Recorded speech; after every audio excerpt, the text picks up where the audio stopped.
gummy bear.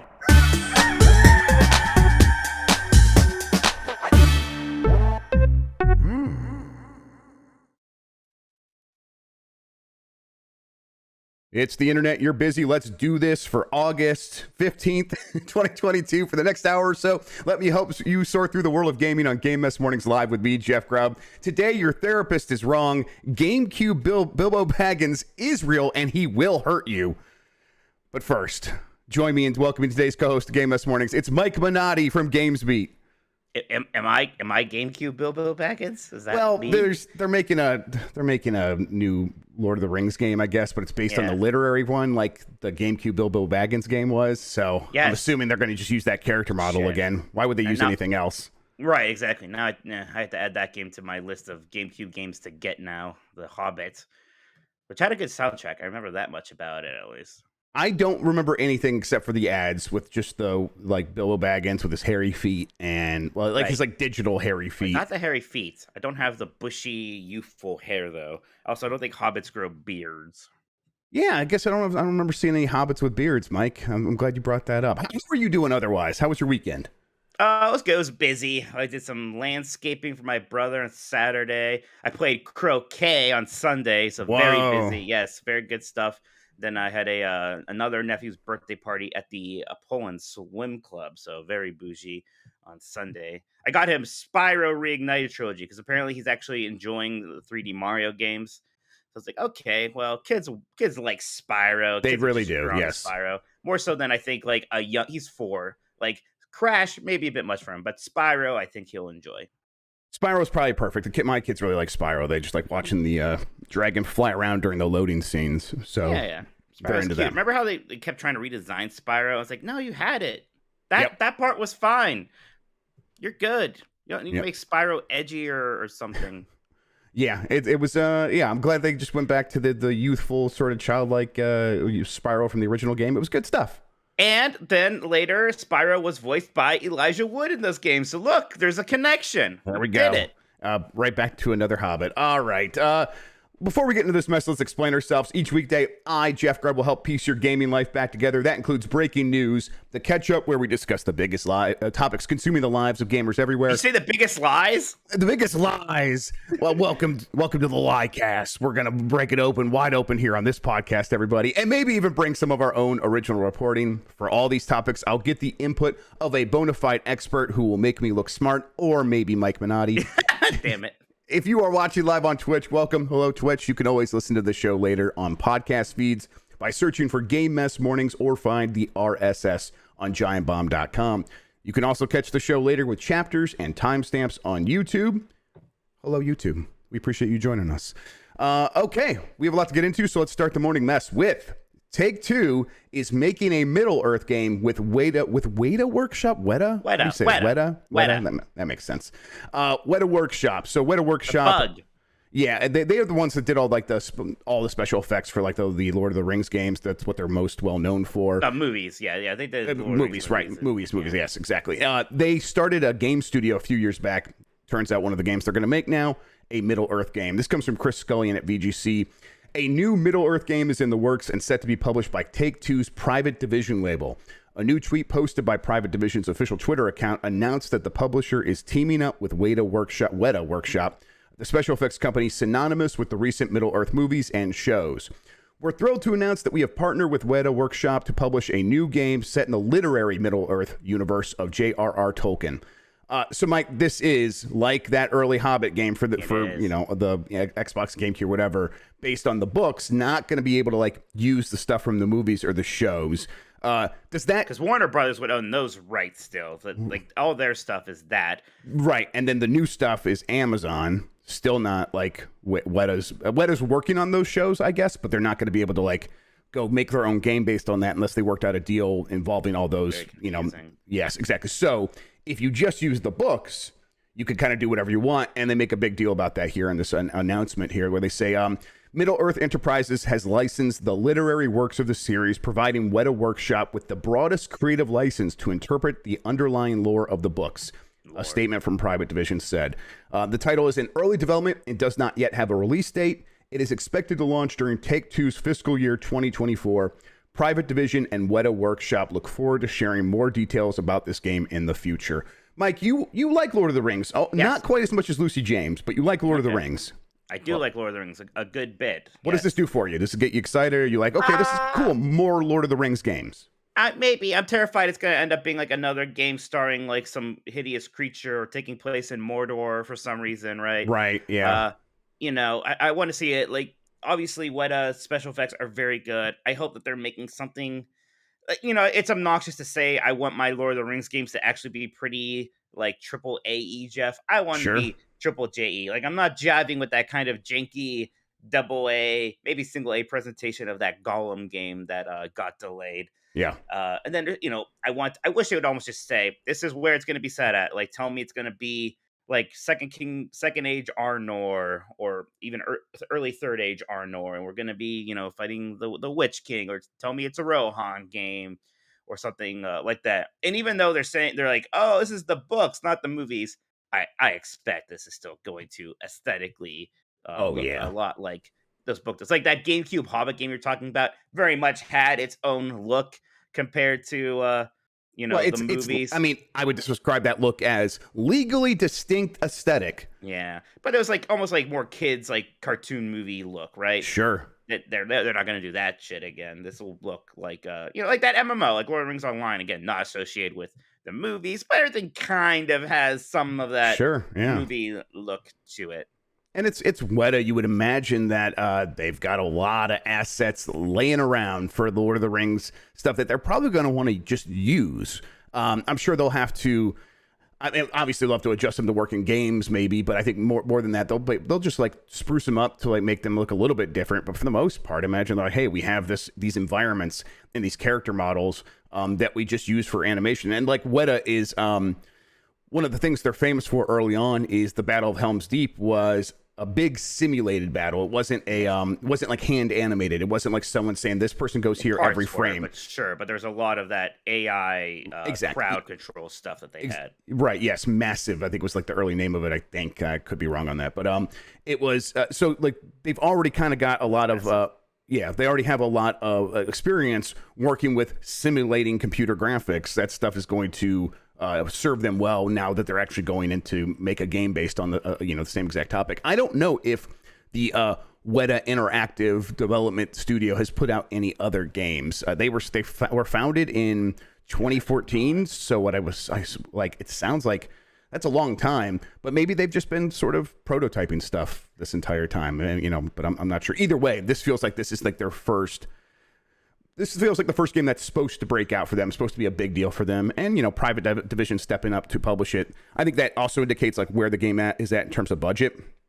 Private Division is Take-Two's indie-like studio publishing label, where it's a Kerbal Space Program is their big game. And not many of their other published games have broken out. And we saw like last week, Take-Two said 1% of our entire revenue comes from Private Division. So it's like, okay, that's where Private Division is at. Still, though, this is a big property. Weta is a well-known studio on the movie side of things. This is them trying to break out in games. I'm expecting at least something cool here, if not something massive. But I agree with you what you said earlier about wanting your Lord of the Rings games to be AAA. I wonder if this is going to approach that level. Right. And I mean, what kind of a game do you make now, right? We already kind of had that.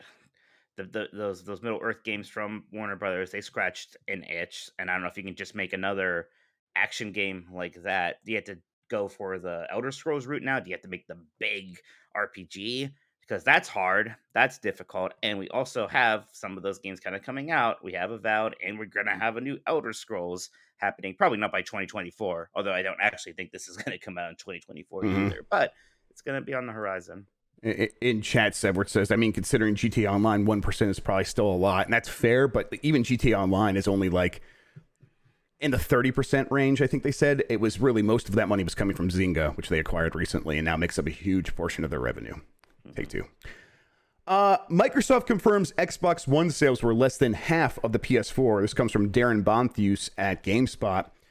Microsoft has kept exact details on Xbox One sales close to its chest for several years now, but the company has confirmed that its console was outsold by the PS4 by a very wide margin. Sony has surpassed Microsoft in terms of console sales and installed base, having sold more than twice as many as Xbox in the last generation. Microsoft explained in Portuguese documents submitted to Brazil's national competition regulator. Sony recently confirmed that it was winding down production of the PS4 and that it will no longer report shipments of its last-gen console, which had lifetime sales of 117.2 million as of March 2022. That would mean that Microsoft sold less than 58.5 million units, which is roughly in line with Ampere Analysis reported estimate of 51 million as of Q2 2020 for the Xbox One. So, not too surprising here, Mike, where we knew from the very beginning that PS4 was just shooting to this rocketing start, and it kept that momentum the entire generation. And Xbox One was never big in Europe or Japan, and it seemed to struggle in North America, which is like its bread and butter. So, of course, like PS4 selling more than twice as much just made all the sense in the world, right? Yeah, I mean, I guess in the U.S. to me it felt like a relatively even race. And I think there's anecdotal evidence. I knew a lot of people that had Xboxes and were playing those games together, but it was always a thing that worldwide PlayStation had a big advantage in places like Europe. Even still, though, that 51 million units seems that would be lower than I would have guessed, Jeff. I think. The funny thing here is that Microsoft is only bringing this info out now so they can show the Brazil government, right? Like, see, look, it's great that we have Call of Duty. It's only fair. Yeah. PlayStation is so much better than us right now. We need It's it, totally actually. fair. Yeah, I mean, that's exactly what's happening here. Absolutely. Now, they are using Xbox One numbers. Maybe notable that they're not using Xbox Series X and S numbers because so far it seems like the Xbox Series X and S have done much better than the Xbox One. And according to Microsoft, having even outsold the PS5 in Japan this year, things like that, which is just because of limited supply of the PS5. But still, it like, who knows, like, what this foundation, these early years, the foundation is going to serve for the rest of the generation. Maybe Microsoft's able to keep a lot of this momentum. Probably not in Japan, but in other territories, especially in North America, where I think for the last 3 quarters, Satya Nadella said the Xbox has been the top selling like platform or whatever, outselling the PlayStation. So I would imagine that those numbers look a lot closer. And so they're like, well, the Xbox One, so that's why we need Call of Duty. If they were to like point at what's happening right now, maybe that wouldn't be quite as favorable to their argument. Selective data. Yeah. And we talked about this before, Jeff, how, I mean, both Sony and Microsoft were going into that Xbox One, PlayStation 4 generation. They were kind of unsure about the future of video game consoles. And it was really clear with the Xbox One. It was the all-in-one media entertainment platform thing, and you could plug your cable TV into it. Yes. And that was they devoted as much time to ESPN in their presentations as to video games, it felt like. They weren't sure, and they were almost kind of taken aback when it was selling well enough, and then PlayStation 4 was selling really well. And it was like, oh, crap, people actually do care. And wouldn't you know it, the moment we decided to go all in on cable TV is when people are starting to cord cut. Whoopsie doopsie, we better make some video games. And then they went out, and that's, I think, when they started going on that buying spree of getting all these developers, because they realized they really needed to sort of fortress up. I mean, even then it took a couple years because like they were looking at like stuff like Destiny, and they were still like, well, that's the future games. One big game that people play forever, and then they came around like, oh wait, there's other ways to do this, and then they came to Game Pass and started buying things. This story mentions that the Xbox outsold PS5 in Japan. That's only, I think that's only for a month, because when I've looked at those numbers recently, the PS5 has been like outselling the Xbox by like 2-1 a lot of months. I don't think there's any way that's true for the entire year. But a couple of months, the Xbox outsold the PS5. Yeah, let's see here. Let's move on. Hogwarts Legacy has been delayed. This was, of course, announced right after the show last week. Let's see. Hogwarts Legacy will launch on February 10th, 2023 for PlayStation, Xbox, and PC. The Nintendo Switch launch date will be revealed soon. The team is excited for you to play, but we need a little more time to deliver the best possible game experience. That comes from the official Twitter account for the game. Mike, some people are speculating that because this game has a marketing deal with Sony, and Sony's launching God of War, and this game seemed like it might have been coming out around the same time, that Sony asked them to delay it. Do you think that's the case? I don't know, Jeff. Like, maybe I'd be a little surprised by that. I feel like there'd be room for both of those things, especially in the holiday season, right? people are going to be getting a Yes. lot of games. I mean, there's, we're having a lighter holiday than usual already. It seems weird this holiday to be like, we're really worried about that Harry Potter game. It can't be too close to God of War. Yeah, I'm kind of right there with you where like marketing deals are a lot of money. A lot of that money is theoretical where it's like, hey, we will put you on the front page of our store and that's worth so much money. But overall, those deals aren't like a massive pile that would be like, okay, well, to maintain this deal, you need to do everything Sony needs and wants. Like you are still much more worried about your own profit and loss charts. You're much more worried about like the cost of development versus actually launching the game. Every day you delay a game, if you just think about it in these terms, it's like $10, $20, $25,000 like every single day that a game is delayed and not coming out or something like that. And that stuff adds up so quickly. To me, this only happens because the game actually needs this much more time. And I'm not too surprised by that because since that Sony State of Play, which is all focused on Hogwarts Legacy, we haven't heard much about the game. They haven't been on an active marketing campaign. I don't know if they felt like they had much else to show other than what was in that State of Play, which, to be fair, was a lot. But still, It felt like they were going dead silent on this because I think they knew they needed more time. And it's not too surprising. It feels like 2023 getting pretty jam-packed already, though, right? Yeah, it is. Well, hey, a lot of those games will get delayed till 2024, so don't worry about that. That'll all sort itself out just fine. Yeah, absolutely. All right, let's get to this next story. What is Kojima editing in this photo? Here, I'm going to bring this up.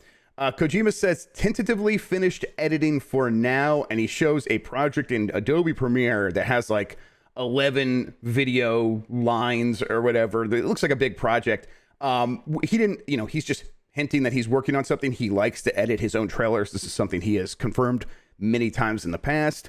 I mean, Mike, there's a Jeff Keighley show coming up very soon, opening night live. Do you think this is what he's doing? He's working on something for that? Maybe it's just his acceptance speech for something like a Lifetime Achievement Award, right? It's just that long. There's that many video files for all the different camera angles. Yeah. But we know he confirmed the Microsoft thing's happening, but there's definitely not anything substantial to show for that. So what else could this be? Could this be that like Death Stranding sequel / semi-sequel, or could this be a surprise? He actually is involved with one of these Silent Hill projects. What do you think it is, Jeff? You've been on that Hideo Kojima train for a while now. You've been on that beat. Yeah, I think this is either that overdose horror game we were hearing about that might be related to the Microsoft project, or this is Death Stranding 2. I think it's one of those two things. I don't think he's ever going to work with Konami again, at least not for a very long time. So anything involving Silent Hill, even if it were to go through a translation layer of Sony being like the arbiter between these two companies, or two entities, I still don't think that's going to happen. But I think this is probably the Microsoft thing, getting an early teaser. I think he's just like, hey, I mean, I am in charge of the studio. I get to decide what I want to work on. We have enough stuff for me to start messing around with a weird trailer. I love doing this stuff, and people know I'm working on it now, so I could start. I mean, I bet it's in his clause that he gets to market it however he wants, and I bet Microsoft was like, hell yeah, go to town. Yeah, sure. You're better at this than just about anyone else at building buzz. Go for it. So I bet we're going to show up. It's going to be a weird trailer that doesn't actually tell us much about the game, but gets a lot of people talking. And yeah, I think it's probably the Microsoft thing. But I will not be surprised if it is Death Stranding 2. He's also working with Sony again. Like, that would not be surprising at all. No, not at all. But yeah, you're right. Probably not working with Kojima. I know that him and Konami, Kojima, Ko's. They're the two Ko's. Yes, the Cocos. Him and Del Toro were both tweeting about the anniversary of PT a little bit ago, and especially Del Toro seemed pretty bitter about it still. Yep, for sure. I just think that they were treated poorly. Absolutely, they were treated very badly. So I don't blame them, right? Well, that he didn't get to finish Metal Gear Solid 5, and if he did, that may have been one of the best games of all time. Instead, it's this really, really, really good game that has a lot of awkward spots in it because you can just kind of see you could feel the backstage drama while you play it. Yeah, it's one of those games where it's like when you're playing the gameplay, it is some of the best gameplay mechanics ever, and then you get to anything involving character voices or story, and you're reminded of how depressing this experience must have been for everyone working on it. And it's like when you could feel that in the game, it really kind of brings the whole thing down, even though I love playing that game. Okay, there was the THQ Nordic Showcase, which we did a full talk over for. I had a lot of fun doing that, although the audio's a bit messed up near the beginning. I fixed it about halfway through. Sorry about that. That was my bad. But I don't know. There were some games in here that I think I'm more... Wait. Did you save the audio of Bacalar saying this game just doesn't feel like important? Oh, yeah, that one. Yeah, I have that saved on my hard drive, backed up in multiple places. That was just incredible. What game was he talking about? I'm like, I don't one of those. There was like so many... This looks like a PC game from the mid-2000s or early 2000s. And I mean that in a good way. Like, nothing wrong with that. But you could tell that some people, especially some people, were getting a little tired of all these top-down strategy games. Well, that seems to be THQ Nordic's speciality. Although, there was also some variety in there as well. We'll just go through some of these. Some of them I think are worth talking about. Some of them are like, whatever. Let's see here. Alone in the Dark obviously got confirmed. We talked about that on the show on Friday because it leaked. Little surprise it got confirmed at the THQ Nordic Showcase. Mike, do you have any history with Alone in the Dark? No, it just feels like every once in... I assume this was coming, Jeff, because whenever like Resident Evil's hot again, Alone in the Dark like creeps out of its retirement home. Like, I came out before Resident Evil. Okay, Grandma, let's get you back to bed. Yeah, time for your oatmeal. Yeah. Like the last reboot happened in the 360 era when like 4 and 5 were hot, and I just remember it had like some crafting system they were really proud of, and it didn't do much. So yeah, I'm almost shocked that this hasn't happened sooner. This another reboot of it, but sure, let's do it. Here we go. Then there were a lot of, PC games, Tempest Rising, Space for Sale, a whole bunch of other ones. The one game that really stuck out to me, though, because I've been asked about this a million times over the last year and a half, Recreation, which, let's go ahead and play this. This is the new game from Three Fields Entertainment, who developed Dangerous Driving and Dangerous Golf. They are making a new racing game, but it looks like a racing game where... you are doing a lot of wet stunts as people design and edit a course in front of you in a multiplayer setting, which sounds to me pretty exciting. What do you think about this? Yeah, that's cool. Did you say wet stunts? Wet stunts, the wettest stunts. What do you mean by that? Explain yourself. Listen, if I have to explain it, you wouldn't understand. That's how I feel about it. I don't want to understand. Yeah. This looks like it could be a lot of fun. Yeah, I am into it. It is definitely not a top-down PC strategy game, so that's nice. It's not. No, yeah, and I'm like, okay, they went really quiet on this for a long time. Obviously, like, this is a much bigger project than what they've worked on before as an independent studio. Now, under this Embracer mega corporation, they've got some resources, and they're turning into what looks like, this looks like an ideal take on the modern revitalization of arcade racers, right? We've gotten a handful of these that have been very good in the last couple of years, from Cruisin', obviously Forza Horizon, but even like the Hot Wheels game, stuff like that. Now, this is, San Francisco Rush plus, a Burnout. Like, that's a good combination right there. And this is a lot of Burnout and Need for Speed veterans working on this game, so... yeah, give me more of it. Even like a little bit of Trackmania in there as well. And then we have Outcast 2, which is a sequel to Outcast, obviously. Did you play this? This is a sort of a hidden gem sort of game for a lot of people. I've never touched it. I haven't played it, but I know like Outcast 1 was this like PC game that was a big pioneer in open world games. It had a lot of love. Yes. And then it got a remake. Like once THQ Nordic got a hold of it, I think they did the remake, and then now they're doing the sequel, and it looks pretty fun, Jeff. It kind of looks like a fantasy-ish, maybe a bit more RPG-ish take on like the what's the game with the grappling hook and the wing glider they made? Just Cause. It looks kind of Just Cause-y, right? Maybe it does absolutely looks that way. Yeah, I mean he's doing the wingsuit thing right there. Absolutely. So yeah, this looks really promising. I hope it kind of lives up to that. Yeah, I am gonna try this out. It also seems to have like a weird, like a purposefully out of time attitude where like you're playing as this middle-aged man. Like he's got graying temples and like not like physical temple, like his hair, the temple of his hair. Yeah, you didn't exactly. need to explain that. Okay, good. It's also I know what temples are. He's like walking through a temple right now, so I'm like, oh no, it's just gonna be confusing. Like, oh shit, people are gonna think I mean the temple. I don't know. And something about it, like I think they're actually nailing the tone that they're going for Right. here. I'm like surprised a little bit, but I don't know. We'll see. So let me get this straight. Right. Yes, exactly. It's not that. Or if it is that, it's done with tongue in cheek a little bit more. All right. Then there's SpongeBob SquarePants: The Cosmic Shake. This is a brand new SpongeBob game after they did Bikini Bottom, not Bikini Bay. Well, yeah, it's not Bikini. Yeah, Bikini. Well, so it's the team that did the remake of Battle for Bikini Bottom, and now they're making their own original SpongeBob 3D platformer. This is cool for a lot. I mean, so many licensed games anymore, Jeff, especially for kid stuff, just becomes mobile shit, right? Yep, so absolutely. It's really neat that we're once again like getting this is just going to be turned into like a nice looking 3D platformer, and it's going to be in the style of the one SpongeBob 3D platformer that everybody loves the most. So yeah, I am into it. It looks like it has like modern sensibilities in terms of its design, where Patrick is this little balloon that floats alongside you. So it's like, oh, you could do a parent mode where someone is controlling, Patrick to make sure the player like can break through things if they are very young. He literally looks like Illuma because he's also star shaped. So that's funny. Exactly. So yes, exactly. It feels like a kick to that.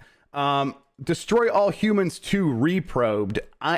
This is one of those GTA clones that I think has a lot more fans than I ever realized. Like Destroy All Humans 1, that remake that came out recently. A lot of people really like that. It was a pretty good looking remake. They're doing that again with Destroy All Humans 2 here. So yeah, I don't know. People will probably show up for this one as well. Yeah, I remember when these came out. It was like at a time where I was really over the whole like same. I don't know, that kind of crass humor style that was all the rage. Right. Reprobed. We're sticking things up butts. Hell yeah. Yeah. Okay, all right. Yeah. You do your thing.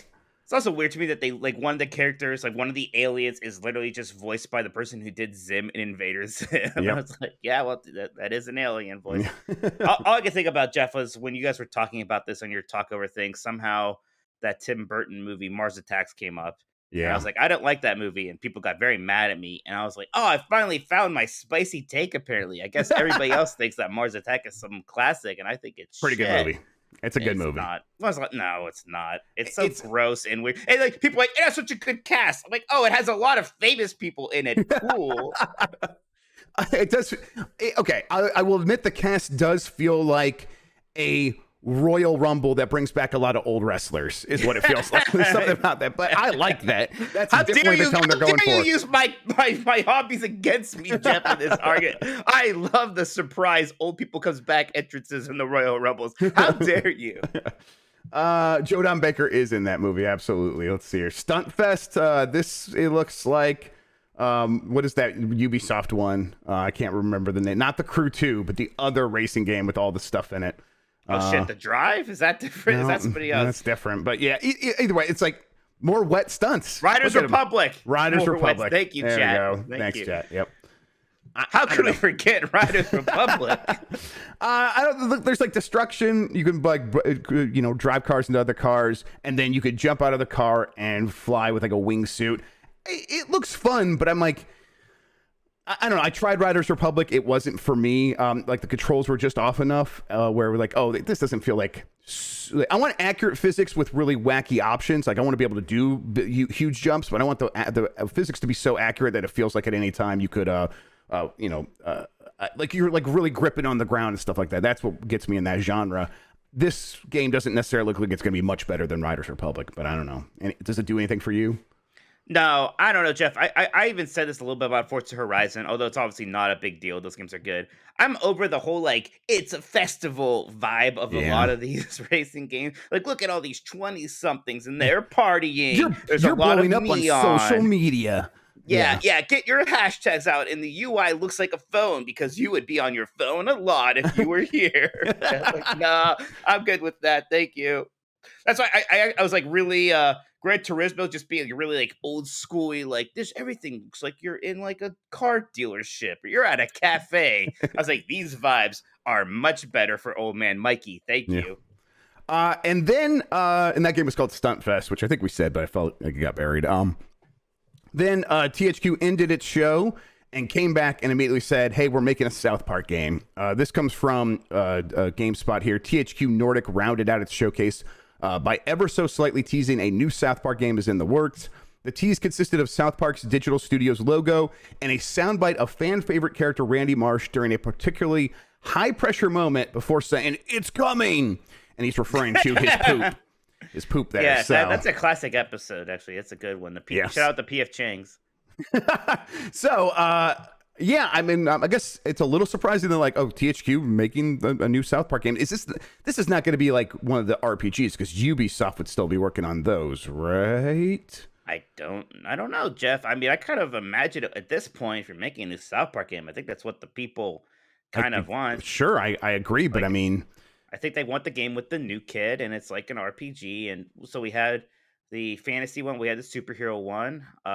No, we didn't have a superhero. We had fantasy. No, we did have superhero. So yeah, that was the Fractured Butthole was the superhero like arc and stuff. Yeah, and it was very good. I haven't actually watched South Park that much recently, so I don't know. Maybe there's another thing. But yeah, so like the big thing is the streaming wars. I haven't watched it, but I know they're like doing it on Paramount Plus or whatever. So yeah. But so they had, but like the first one was like traditional turn based. The second one had some tiles in it. Mm-hmm. So yeah, I don't know. You can do some other kind of RPG spin for the third one.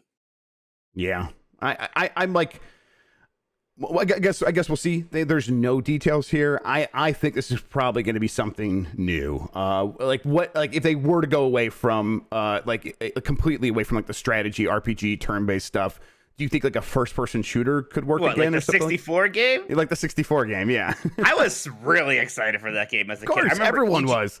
I remember EGM had like the 4 issues with like each of the kids, and I like got all 4 of them. I was like, yeah, man, this game's gonna rule. Because I was like really tickled by South Park because it was the 90s. Yeah, exactly. So when I've watched it, I feel like I was doing something naughty. But then when I watched it, it was also like really funny and outrageous. So I always enjoyed it. So I was just very into it, and I think I even pretended to like that game, even though it was probably not very good. Avatar: The Last Airbender Quest for Balance spotted for Switch. This comes from Nintendo Everything. A new game titled Avatar: The Last Airbender Quest for Balance will be released on Switch, according to a listing on Amazon Japan. Game Mill will be publishing the title. Unfortunately, the listing doesn't contain any notable information, so we'll be left to speculate what the game actually is. The page does include a November 8, 2022 release date, but that is all. I've never watched Avatar. Well, I guess I started Avatar a couple of times and just like, yeah, this seems like I get why people like this. But Game Mill, not exactly known for producing the best games. As a publisher, Game Mill has a really spotty history. I'm probably expecting this to be a cheap cash grab. I don't know. What do you think? Well, as long as I know it's a Switch game, so they're going to do a built-in achievements thing. But as long as they get you an easy 1,000 gamer score or whatever, I think it'll be all right, right? Yeah. Maybe they should actually just try to tie this game into your Xbox Live account or something. Yeah. It's got to get you 1,000 gamer score. Yeah, Jeff, I don't have much experience with this show, although like horribly, I saw the movie for some reason in theaters. I forget poor why choice. people wanted to. Well. Sometimes it's not about the choices, Jeff. It's just about the things that life whisks you around. Yeah, that's right. Sometimes you're just a passenger in this game called life. Absolutely. Yeah. Somehow, one of my destinations was a movie theater playing The Last Airbender. I think that this is the first Avatar game since like in a really long time. There was like 3. One of them, obviously, the one you mentioned, the one that was very easy to get 1,000 achievement points. There were Korra games for a bit when that was happening. Exactly. Yeah. So now they're going back to Avatar, and we'll see. I would bet that this is not going to be great. Probably not. Sony could introduce PSN account linking for PC games and rewards, files suggest. We talked about this a little bit on Friday. Now there's more evidence to suggest this is probably something that's going to happen eventually. This comes from Andrew Marmo at VGC. Evidence has been discovered that Sony could be planning to introduce PlayStation Network integration to its PC games. According to the game files, which have been viewed, and these are game files from Spider-Man that people have uncovered. Sony could be planning to allow PC gamers to link their PlayStation Network accounts to specific games and offer in-game bonuses as a reward for doing so. While neither Marvel Spider-Man nor any other PlayStation Studios PC game currently allows connectivity with PSN accounts, Spider-Man's files contain multiple references to PSN account linked and PSN linking entitlements. So, like, not a surprising thing. Of course, every publisher does this. Sony, an entity with a massive network of its own, is going to do this eventually as well, right?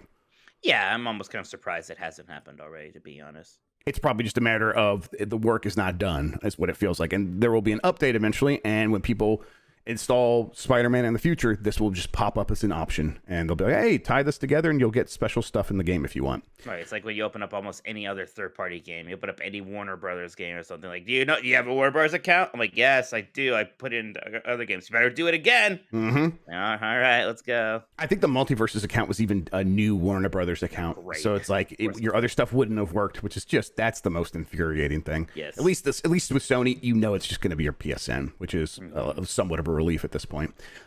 Along the same lines, PC Files suggest Marvel's Spider-Man had a multiplayer mode. Insomniac Games was developing a multiplayer mode for Marvel's Spider-Man, which would have included Miles Morales and various game modes, according to PC Game Files.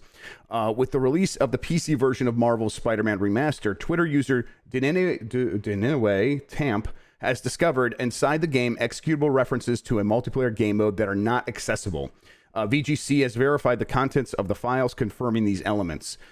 Going by limited information that is accessible, the multiplayer mode would allow a second player to take control of Miles Morales, along with his unique loadout abilities in various activities. It would also include a PvP mode and a game type referenced as free-for-all, which would have been a PvE mode. I think, Mike, my gut here tells me this is them prototyping stuff for Spider-Man 2, and they were using Spider-Man 1 to do that. What do you think?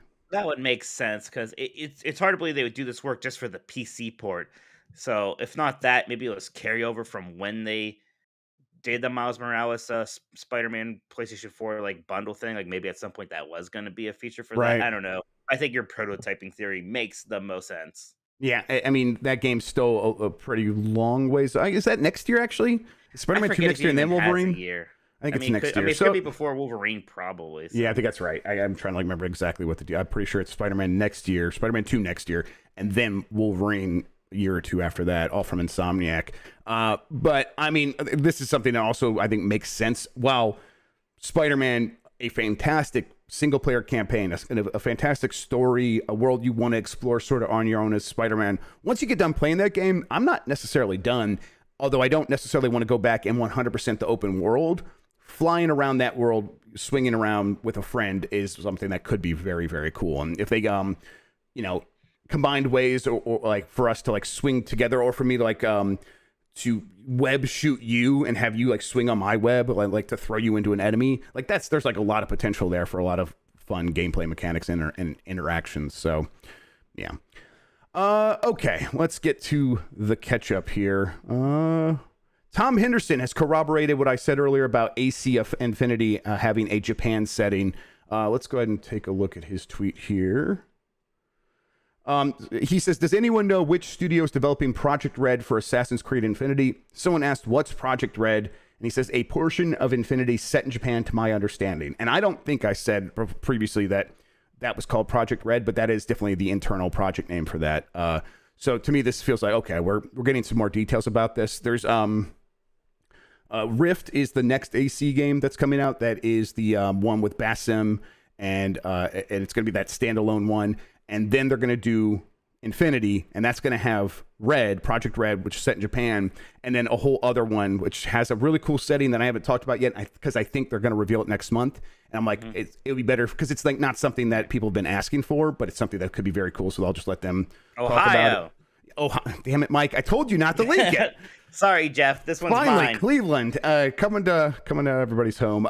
Cleveland and Dayton, yeah. all those exciting locations. Exactly. Coshocton is what people have really been asking for. Okay, Mike, Japan setting for AC Infinity. I mean, people have been asking about this for a long time, but do you think Ghost of Tsushima lessens the anticipation for something like this? Maybe a little bit, but that's why it kind of works nice for Infinity, because it's this modular thing that's supposed to have all these different settings and chapters that you can kind of go in and out of. So if you have the Japan setting as just one aspect of it, I think people are still going to be really excited to finally get that Assassin's Creed Japan game. But yeah, maybe it would have been a bigger impact, Jeff, if they had beaten Ghost of Tsushima to that punch. Yeah, I'll say that because of Ghost of Tsushima, to make sure that they stand apart, Ghost of Tsushima very much focused on samurai. Project Red is going to be very much focused on ninjas. they're going to try to do that to like delineate themselves from what Ubisoft or what Sony was doing. So yeah, it makes sense. You could stand out and still have that setting and take advantage of it. And you're gonna be a shinobi. Yeah, yes, you're going to be a shinobi. Exactly. You're going to be Naruto, actually, specifically. It's a Naruto game. Like it. Emergency services responded to a fire at Nintendo's Japanese headquarters. 8 fire engines were reportedly called to Nintendo's headquarters on Monday after a fire broke out in its Kyoto, Japan-based development building. According to police cited in the Japanese media, the fire was reported just after 1 p.m., but was extinguished by employees before emergency services arrived at the scene. Mike, my question to you, what did Miyamoto do to start this fire? What was he doing? He was just watching those reels coming back from that Mario movie, Jeff, and he just was like shaking with excitement hearing Chris Pratt's Italian voice. And Right. Friction generates heat, so Exactly. eventually he's Wow. just doing this, like Wow. making weird faces that would make us all uncomfortable, and then just fire, Right. all around him. Spontaneous combustion from just Pratt being too cool. Mike, that makes all the sense in the world to me. Thank you. I really appreciate that. Yeah, you're welcome. And then Wario64 on Twitter confirmed that the Mortal Kombat trilogy has been released digitally on PC on GOG. So I think this is the first time that's been released digitally on PC. The ultimate Mortal Kombat experience is back on modern PCs with over 30 playable characters and stages from all previous parts of the series. Mortal Kombat trilogy is truly a crowning achievement in the history of fighting games. Yeah, this is the one with Rain, the purple ninja. I had Mortal Kombat trilogy for the Nintendo 64. There was did always too. something weird about having fighting games on the Nintendo 64. This is actually pretty great because there's a problem with a lot of those Mortal Kombat games once you went to CD platforms with loading times. I remember like the Sega CD version of Mortal Kombat, Shang Tsung, every time he transformed it to a character, there's actually a long loading period. Right? Yes, So that's it was- right. Oh, yeah. So yeah, Totally. it was great until 64 back then. And actually, like the controller, like you basically had like 6 face buttons on it. So Yeah. it was actually pretty good for fighting games. There just weren't very many of them, especially 2D fighting games like Mortal Kombat Trilogy. So yeah. Oh no, Dan Ricker says the C's button sucked ass for fighting. He got the PlayStation version of Trilogy, even though the load time sucked. So fair enough. I mean, I don't think it was amazing for it, but I kind of got through it and figured it out. Although I still think like Trilogy is a bit of a grab bag. It's like everything's here, Yeah. even if it doesn't all mesh together. I still think Ultimate Mortal Kombat 3 is the best of the 2D Mortal Kombat games, and I had that on the Saturn. That was a good time. The N64 had a surprising number of fighting games. None of them were good. No, they had 0 good Well. fighting games, except for maybe Killer Instinct, I guess. But Killer Instinct Gold was probably Killer good. Instinct I was Gold, never right. a big Killer Instinct guy back then. But yeah, there was an arena Had the best wrestling Powerpuff games, Girls yes. fighting game that looked really bad. That was the wrestling games. That's like a different. I consider that a different genre, Jeff. Same. Unless it's like that Midway wrestling game that they made. That's just Mhm. kind of like Mortal Kombat, but you can go up and down. Maybe that's more of a fighting game. like there's like Fighters Destiny, was that one on Yeah, on there was a there's, like, weird 3D one. yeah, Mace the Dark Age is one I always think of, which is a bad one. BioFreaks, one of the best BioFreaks is names. what I was thinking of. BioFreaks. Yes. Yeah, not very many War good Gods. ones. Yeah, Midway was just War Gods. yeah, Adam Boyes and Dave Lang just crapping out fighting games. I'm assuming they probably had nothing to do. Right, They so, probably I had mean, you had Smash Brothers, I guess, on there, which was at the end, and again, they almost had to reinvent fighting game genres to make it make sense on the Nintendo 64, Yeah. and accidentally created something great. Oh my God, Clay Fighters 63 and During a a third. third, yes. Yeah, There's there's that there's that blockbuster version of it that's like the rarest. right with Earthworm Jim 3D special character. Yeah, yeah. What a weird system for fighting. Yeah, Dan Ricker said I was just looking at my Fighters Destiny issue of Total 64 magazine. Oh my 64 magazine. There's Oh my there's a name I haven't heard in a long time. yeah. All right, let's see here. I got the polls up here. Let me go ahead and go over here. We asked this on Friday. If a game is fun, can you ignore other parts that you don't like? Voice act? Nope, that's the wrong one. Let me hear. Hang on. We asked that on Thursday. I got it right down here. I think we asked about whether or not Hollow Knight would be at Gamescom just to mess with people. That was actually this was just Tam's idea. God. Will There you Hollow go. Knight Silksong be at Gamescom? 38.9% said yes. 61.1% said no. I like people are just like, yeah, we just saw it at Xbox thing. It'll probably be at Xbox things in the future because they seem like they have like a deal. But yeah, it'll be at Gamescom. I suppose Xbox is at Gamescom, so They're maybe at we will see it. Gamescom. I mean, they can't show it. Well, they can, but I assume they're not going to show it again unless we have a release date now, right? I think the next time we hear about this game, they have a release date. Yes, and so I guess that means, do you think we get a release date soon? I don't know, Jeff. Somehow I feel like we don't hear much about this game for the rest of the year. If If anything, it'll be Game Awards. Right. It feels like every game of every scale is getting pushed. Everything's getting pushed out of this year.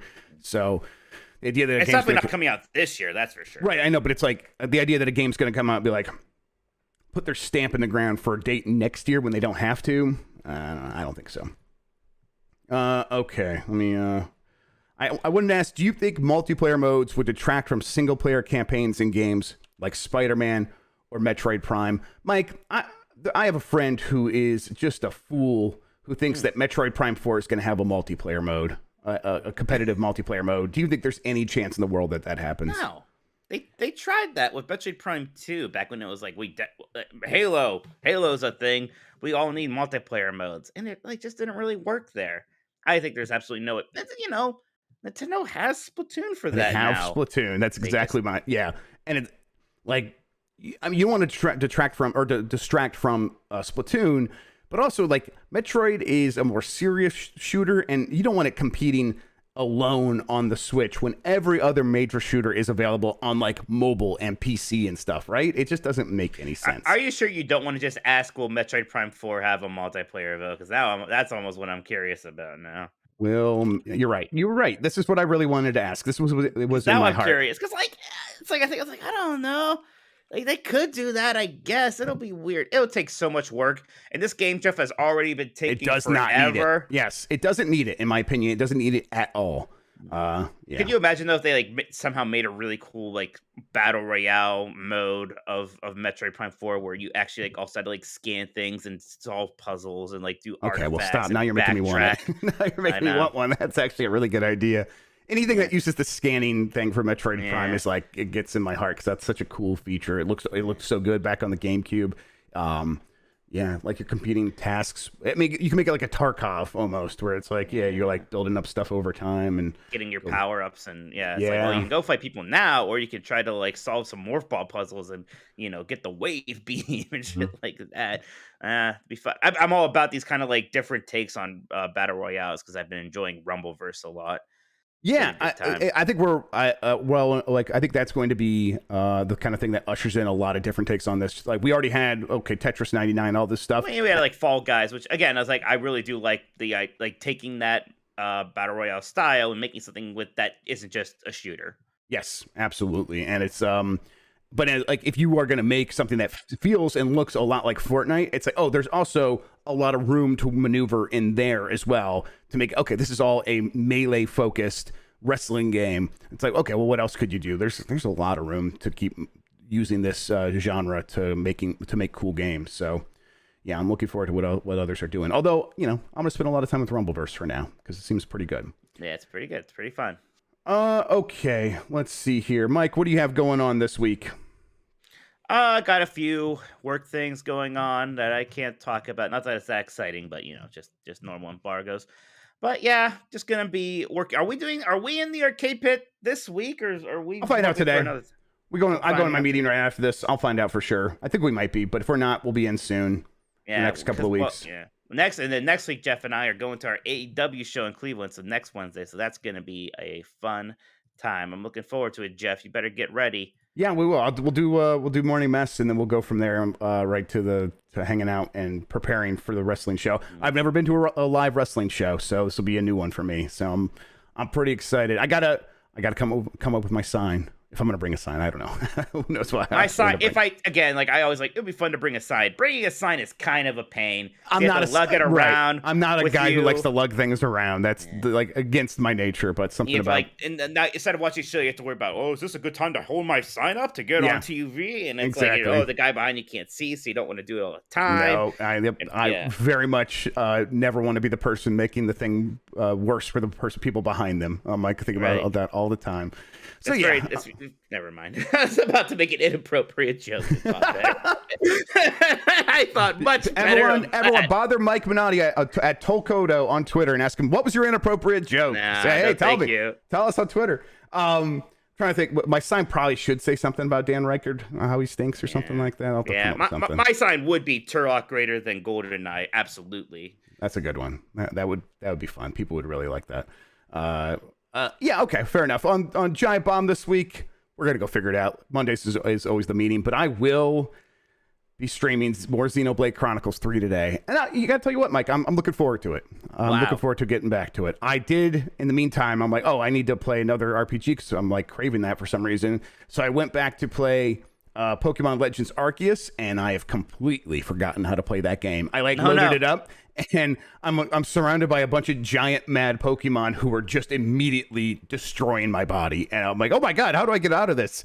No idea. I completely forgot. So I'm gonna have to. It's not the worst. Yeah, I think I don't even remember how to throw out Pokemon to like start a fight. So I was like, okay, I'm gonna have to like start from scratch. No. I'm not gonna start that game over, no way in hell. But I'm probably gonna have to like watch a video, like here are the basics or something. So yeah, that's pretty rough stuff. And then we got a bunch of other stuff happening this week. More anime in Fortnite, writes Jan. I believe that we will be playing Dragon Ball Z Goku stuff in Fortnite tomorrow. I guess we got to find out when it's going to launch, but ideally we'll be playing Fortnite tomorrow during the day. I assume like podcast. The battle pass, you get like normal Goku, and then like as you go up, you'll get like yellow haired Goku and blue haired Goku and red haired Goku. Super Saiyan God Goku. Yes, all the different battle pass should just be 50 different Gokus. Absolutely. Yeah, there should be no other Dragon Ball Z characters, right? Just all Gokus and maybe Yamcha as a treat. Yes, Yamcha is the level 100 of the battle pass. Absolutely. You gonna play any more Fortnite? I think you were playing some with us last week. Have you played any more since then? Yeah, it was fun, but I kind of want to play Rumbleverse. Like I was playing it when Rumbleverse was down, but maybe here and there. Like that's one. If people invite me and want to play Fortnite, I will play some Fortnite with them. But I'm all about that Rumbleverse life right now. Yep, fair enough. I'm gonna play some more of that. Is that Rumbleverse is on everything except for Switch? Yes, it's on. Okay. At least it's on PlayStation, Xboxes. I can see those icons when I'm playing. Right. And it'd be like, I guess I'll just figure out how to get it installed on my Steam Deck, because then I could play it a little bit more often. That was the real reason I haven't played much more of it, because it's like not easy to install on Steam Deck. Right, because it's Epic Games. So. Yeah, exactly. I'll look into that. All right, everybody, we're going to get to our week now. I hope everyone has a good one. Mike, thank you so much for joining me. Well, thank you, Jeff. It's always a good time. Absolutely. Everybody, thank you for watching. You're the best audience in gaming. Until next time, have a good one. Take care of yourself, and goodbye.